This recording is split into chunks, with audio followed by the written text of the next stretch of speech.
টিকিটের আমার টিকিটের মূল্য উঠে গেছে ভাই। যত মেয়ে আছে মেয়ে দেখে আমাদের অনুমতি শুধু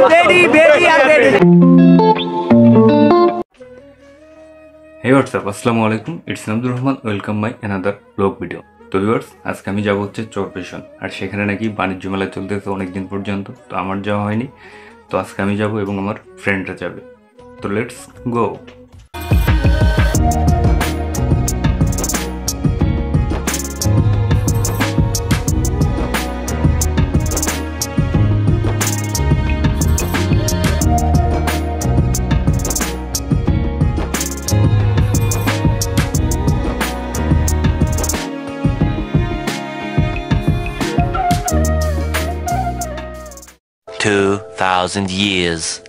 তো ভিউয়ার্স, আমরা অলরেডি বাসা থেকে বের হয়ে গেছি, আর আসতে হচ্ছে আমাদের একজন লেট লতিফ আছে এই আমার পিছনেই, মানে বসা যিনি, এই লেট লতিফকে নেওয়ার জন্য তার বাসায় আসছি। আর নাহিদ কিন্তু পাংচুয়াল ছেলে, সে টাইম মতো থাকে।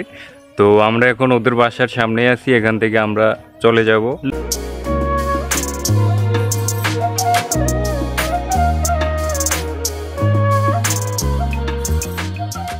তো ভিউয়ার্স, রাইট নাও আমরা আছি হচ্ছে বেতুয়া ঘাট, আর এখানে আগে কিন্তু এদিকেই মূলত আগে লঞ্চ ঘাট ছিল, এখন ওপাশে নিয়ে গেছে লঞ্চ ঘাট। আর বেতুয়া এদিকে আগের যে পরিস্থিতি ছিল নদী ভাঙনের কারণে এখন সেরকম পরিস্থিতি নেই, এখন অনেক কিছুই নদীর গর্ভে বিলীন হয়ে গেছে নদী ভাঙনের কারণে। এদিকে কিন্তু আগে অনেক স্থাপনা ছিল, কিন্তু এদিকে আগে যে স্থাপনাগুলো ছিল সেগুলো এখন আর নেই, এখন নদী ভেঙে সব একাকার ব্লক ফেলানোর পরও এই যে এদিকে আপনারা দেখতে পাচ্ছেন। আর আমি এখন আছি হচ্ছে লঞ্চ ঘাটের ঠিক অপোজিট পাশে। এপাশে হচ্ছে এদিকে যে ছাউনিগুলো ছিল সেগুলো নদী ভাঙনের কারণে এখান থেকে ভেঙে ফেলা হয়েছে, আর এখন সেই ছাউনিগুলো এখানে নেই। আর এদিকেই নতুন করে হয়তো দু একটা করতেছে। তো সব মিলিয়েই নদী ভাঙনের কারণে কিন্তু এখানের সৌন্দর্যটা অনেকটাই বিলুপ্তর পথে। আর পিছনে এখনও রেস্টুরেন্টগুলো এখনও আছে, রেস্টুরেন্ট বা এখানে ব্লকগুলো এখনও আছে। তো সব মিলিয়েই বেতুয়ার যে আগের সেই সৌন্দর্যটা আমার কাছে, আমি পার্সোনালি মনে করতেছি সেটা অনেকটাই বিলুপ্তির পথে। এই বেতুয়া পর্যটন কেন্দ্রের যেই মানে আকর্ষণীয় টাইমটা সেটা হচ্ছে বিকেলবেলায় আপনারা অবশ্যই আসবেন, কারণ এখানে বিকেলে সবচেয়ে জমজমাট হয়, সবাই ফ্যামিলি বা আত্মীয় স্বজনের সাথে ঘুরতে আসে এখানে। তো আপনারা যদি আসেন বিকেলে আসবেন। আর এখানের পরিবেশটা আগে কিন্তু পরিবেশটা আরও ভালো ছিল, নদীর গর্ভে অনেকটাই বিলীন হয়ে গেছে। ফর্চুনেটলি আমরা এখানে আসার পর হচ্ছে ভোলা বাইকার্স ক্লাবের একটা তাদের ফাংশনও আছে, সেটাও আমরা এখানে পেলাম। তো সব মিলা মানে আজকের আমাদের এখানের পরিবেশটা এবং সময়টা খুব ভালোই ছিল। তো দেখা হচ্ছে মেলার সেখানে গিয়ে, ততক্ষণ পর্যন্ত সবাই সাথেই থাকুন।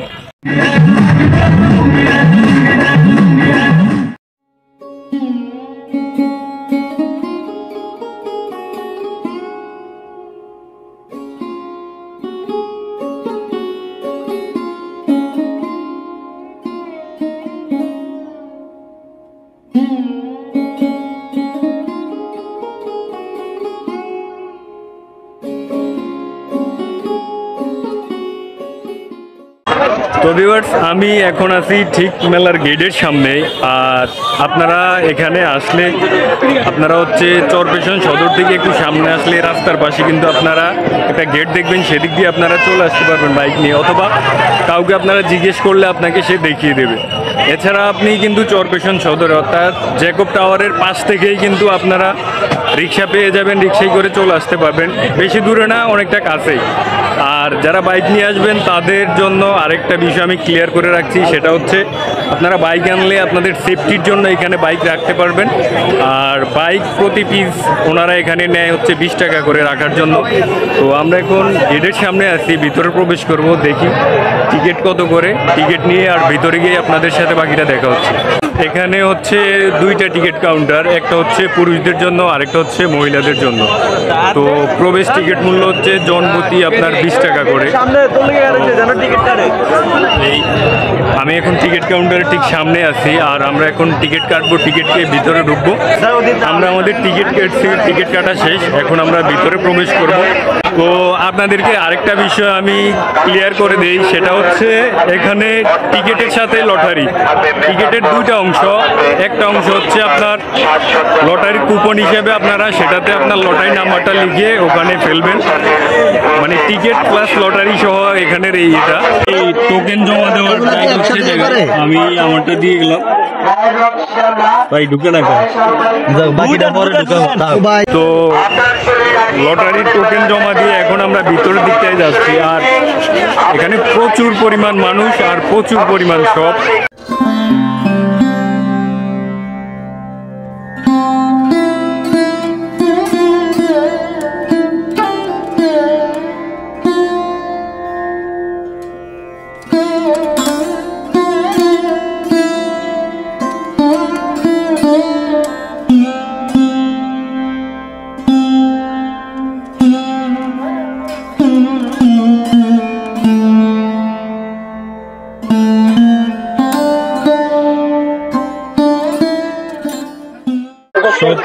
সব তো মহিলাদেরই দেখতেছি, মেয়ে দেখতে হবে।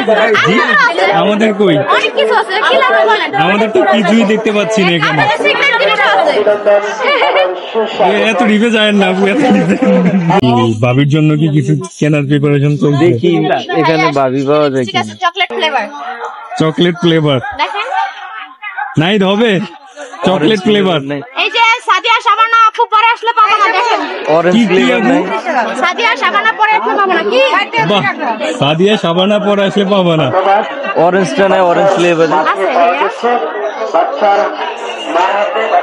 আমার মেলাতে আসা সার্থক, কারণ আপুর ডায়ালগে ভাই আমি খুশি, একদম খুশি।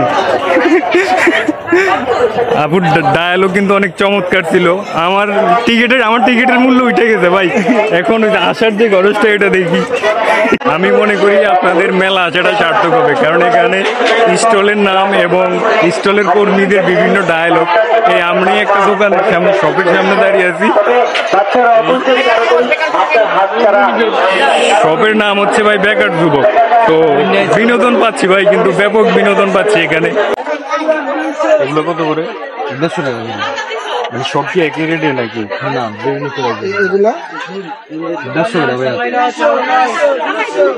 একদমই একদম ভাই। এখন পর্যন্ত যাই দেখলাম ম্যাক্সিমামই কিন্তু লেডিস প্রোডাক্ট দেখলাম। আমরা মানে এখনো কোনো জেন্টস প্রোডাক্ট দেখি নাই, যেদিকে যাই সব লেডিস প্রোডাক্ট। সবই কিন্তু ভাই লেডিস প্রোডাক্টে দেখতে পাচ্ছি, জেন্টস প্রোডাক্ট এখনো আমার চোখের সামনে পড়ে না একটু। এখানে বাসা কই? বাসা ঢাকা নরসিংদী। ঢাকা নরসিংদী। এই দোকানে আছো? হ্যাঁ, এই দোকানে। আচ্ছা, মেলা কি পরিবেশ তোমার কেমন লাগে? ভালো লাগে? জি আলহামদুলিল্লাহ ভালো। বেচা কিনা কিরকম হয়? বেচা কিনা আজকে আছে মোটামুটি। এই বালিশ এগুলো কত করে? বালিশ এগুলা 550 টাকা একদমই একদম। এগুলো আর কাঁচামরিচ নিতে পারবেন 200 টাকা। এটা 550 আর এটা 200 না? কাঁচামরিচ 200। জি আচ্ছা, যাক, ধন্যবাদ।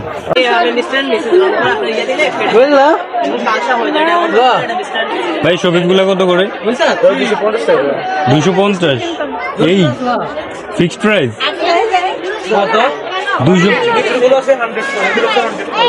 250 সর্বনিম্ন এগুলা ভাই কত করে? এগুলা 100। উপরগুলা মেলা আসছি সব দিয়ে মহিলাদের প্রোডাক্টে, পুরুষের কোনো প্রোডাক্টে। বেকার মামা কাছে যান, বেকার মামা কাছে গেছেন? বেকার যুবক ওই পাশে খুব পছন্দ হয় না ওগুলো। বেকার যুবক পছন্দ হয় না? এই যে চশমা আছে, ঘড়ি আছে আপনাদের জন্য। চশমা ঘড়ি যারা এমনিতেই ড্রেস আপের ভিতরে দেখতে পাচ্ছি। ওই পাশে আছে। আচ্ছা, ফুল মানে মেলার ভিতরে মানে যাই দেখলাম এর ভিতরে লেডিস প্রোডাক্টই সবচেয়ে বেশি, জেন্টস প্রোডাক্ট মানে একেবারে নেই বললেই চলে। মাত্র 2টা শপ পেয়েছি জেন্টস প্রোডাক্টের এখন পর্যন্ত, তাও মানে অতটা পছন্দের কিছুই পেলাম না সেখানে। সব তো লেডিস প্রোডাক্ট, জেন্টস প্রোডাক্ট নাই, এতে তোমাদের অনুভূতি কি? হতাশ হতাশ। তোমার কি অনুভূতি কি? বউ সারা মেলায় আসে উচিত। বউ নিয়ে মেলা আসলেও আপনি যদি বউ নিয়ে মেলা আসেন তবু আপনার নিজের জন্য কিনতে পারবেন না, হয়তো বউর জন্য কিনতে হবে, না ওই মানে ফ্যামিলির বা ঘর সাজানোর এরকম কিছু পেতে পারেন। আর আরেকটা বিষয় আমি আপনাদেরকে ক্লিয়ার করি, আপনি যদি নিজের জন্য পান তাহলে কিন্তু সেটা হচ্ছে খাওয়ার কিছু প্রোডাক্ট পাবেন, এছাড়া আর কিছুই মানে জেন্টসদের জন্য পাবেন না। আর এখানে ম্যাক্সিমাম ক্ষেত্রে ওনারা বলে যে একদম মানে ব্যাপারটা মানে আপনি মুলামুলি করেও কিছু কেনার মতো, এখানে বার্গেনিং করেও যে কিছু কিনবেন সেটাও কিন্তু আমার মনে হয় সম্ভব না। তো আপনারা এই বিষয়গুলো মাথায় রাখবেন। কিন্তু দাম মোটামুটি আমার কাছে অ্যাভারেজ মনে হয়েছে, কোনো কোনো দোকানে একটু বেশি মনে হয়, কোনো দোকানে একটু কম মনে হয়। ভাই মেলায় গিয়ে আপনাদের অনুভূতি কি? মেলা ভাই শুধু বেডি বেডি আর বেডি, শুধু বেডি বেডি আর বেডি, ইন্টারেস্টিং কোনো কিছুই না, শুধু বেডি ছাড়া। অনেক বেডি মেলা বেডি মেলা। তো ভাই মেলা এসে শুধু আমি হতাশ না, আমার সাথে পুরো পুরুষ জাতি হতাশ, কারণ তাদের অনুভূতি হচ্ছে চারিদিকে জেন্টস কোনো প্রোডাক্টই তারা পাচ্ছে না। লাইটগুলো কত করে? লাইটগুলো 150 টাকা। 150 ফিক্সড প্রাইস আপনাদের?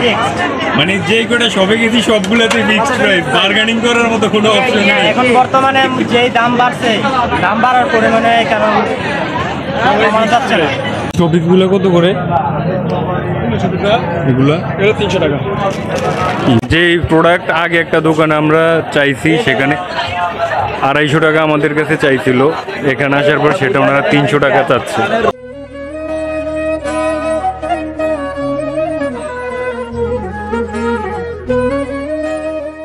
এক কাপে কত পিস থাকে? ভাই এগুলো তো আমাদের গণা নাই, মানে এমনি 7 পিস। যে 50 টাকা করে না? আচ্ছা, এই মেডিসিনটা কি দিচ্ছেন? এটা খাওয়ার একটা কেমিক্যাল আছে। না আমি আগে অন্য একটা ভিডিওতে দেখলাম যে নাইট্রোজেন নাকি দেয় এটার মধ্যে, হ্যাঁ লিকুইড নাইট্রোজেন। আচ্ছা ভাই আমাকে একটা ওইটা লাখের উপর ডিপেন্ড করে না। হ্যাঁ এটা হলো যার যেটা এটা হচ্ছে স্মোক বিস্কুট না? Smoke biscuit. ওইটা ছিল হচ্ছে স্মোক বিস্কুট, আর ওইটার কাপ হচ্ছে 50 টাকা করে। আমি সেটার ক্ষেত্রে আপনাদেরকে বলবো আপনারা ওটা ভেবে চিন্তে খাবেন, কারণ ওটা হচ্ছে যে ধোঁয়াটা করা হয় সেটা হচ্ছে লিকুইড নাইট্রোজেন দিয়ে ওনারা ধোঁয়াটা করে, এটা কিন্তু নর্মাল কোনো ধোঁয়া না। আর লিকুইড নাইট্রোজেন কিন্তু অবশ্যই ক্ষতিকারক আমার মনে হয়, আর আমি যতটুকু জানি। কিন্তু আপনারা অবশ্যই খাওয়ার ক্ষেত্রে, বিশেষ করে বাচ্চাদেরকে এই বিস্কুটটা খাওয়ানোর ক্ষেত্রে আপনারা একটু সতর্কতা অবলম্বন করে তারপরে খাওয়াবেন। আর ভিউয়ার্স হচ্ছে আপনাদের মানে কেনাকাটার যে ইয়েটা স্টলগুলো সেগুলো হচ্ছে মেলার সামনের অংশটায়, আর বাচ্চাদের খেলাধুলার বা চিত্ত বিনোদনের যে উপকরণগুলো সেগুলো হচ্ছে একদম পিছনের অংশটায়। তো ওই যে আমার পিছনে হয়তো বা আপনারা দেখতে পাচ্ছেন না, তো আমরা এখন পিছনের অংশটাই যাব, সেখানে হচ্ছে নাগরদোলা সহ অন্যান্য বিনোদনের চিত্ত বিনোদনের যে জিনিসগুলো সেগুলো পিছনেই। তো আমরা এখন পিছনের দিকটা দিয়ে যাচ্ছি। এই আমার সামনে এটা হচ্ছে নাগরদোলা, এখানে মানে পরিবেশটা আমি আপনাদের একটু দেখাই।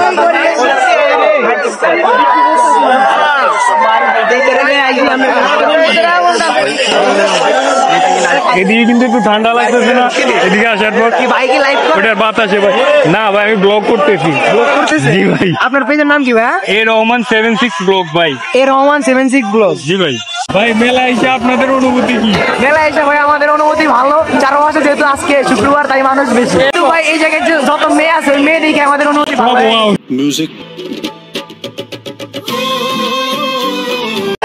এখানে মনে হয় বাতাসটা একটু বেশি হচ্ছে নাগরদোলার কারণে, নাগরদোলার ঘূর্ণনের বলে যে বাতাসটা সেই বাতাসটা এখানে একটু বেশি হচ্ছে। তো আচ্ছা, ছেলেদের জন্য আমি সাজেস্ট করব আপনারা যদি আসে থাকেন তাহলে এখানে যে বিনোদনের যে পার্টটা আছে ওখানে আসতে পারেন, কারণ এছাড়া আপনার কোনো মানে অন্য কোনো সাইট নাই, কারণ কেনাকাটা করে আপনি নিজে হ্যাপি হতে পারবেন না। বেবি জোনের যে টিকিটটা এখানে আছে হচ্ছে স্লিপার এবং জাম্পিং প্রসেস, আর আছে হচ্ছে আপনার ওয়াটার বোট, যেটাই আপনি ওঠেন সেটাই 100 টাকা করে টিকিট। এই বিষয়টা অবশ্যই আপনারা মাথায় রাখবেন। মেলার ভিতরের পরিবেশটা সব মিলে ডিসিপ্লিন, সিকিউরিটি ব্যবস্থা সব মিলে আমার কাছে ভালো লেগেছে।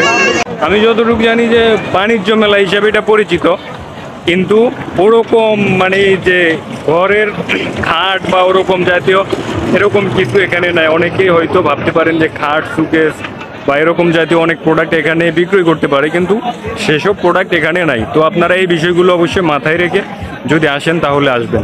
আরেকটা বিষয় আমি আপনাদেরকে ক্লিয়ার করে দিচ্ছি, মেলা চলে হচ্ছে সকাল 10টা থেকে রাত 10টা কিংবা 10:30 পর্যন্ত। আর হচ্ছে লটারির যে কুপনটা আপনারা এখানে জমা দিবেন, সেটা মানে একটা পার্ট তো আপনারা জমা রাখবেন, আরেকটা পার্ট আপনার কাছে যত্ন সহকারে রাখবেন, কারণ শেষ দিন লটারির ড্র হবে, মানে মেলার একদম শেষে লটারি ড্র হবে সেদিনে, আর এর মাঝে কোনো ড্র হবে না। তো মেলা শেষ না হওয়া পর্যন্ত অবশ্যই কুপনটা সবাই যত্ন সহকারে রাখবেন। ভিউয়ার্স, আমাদের ভিজিট করা শেষ, আমরা এখন এখান থেকে বের হয়ে যাব। তো মেলাটা শুরু হয়েছে হচ্ছে আপনার ফেব্রুয়ারি মাসের 8 তারিখে, আর পরে একজনের কাছ থেকে আমরা জানতে পারলাম এটা শেষ হওয়ার সম্ভাবনা হচ্ছে মার্চ মাসের 10 তারিখের দিকে, অর্থাৎ রমজানের আগ পর্যন্তই চলবে। তো আপনারা যদি আসেন তাহলে অবশ্যই এই বিষয়গুলো মাথায় রেখে আসবেন, আর আমি যতটুকু সম্ভব আপনাদেরকে ইনফরমেশন দেওয়ার চেষ্টা করছি। সবাই ভালো থাকবেন, সুস্থ থাকবেন, আর আমরা এখন এখান থেকে বের হয়ে গেছি, আমরা এখন এখান থেকে চলে যাব। তো আজকের ভিডিওটা এ পর্যন্তই। যদি ভালো লাগে অবশ্যই like, comment, share and subscribe করে দেবেন।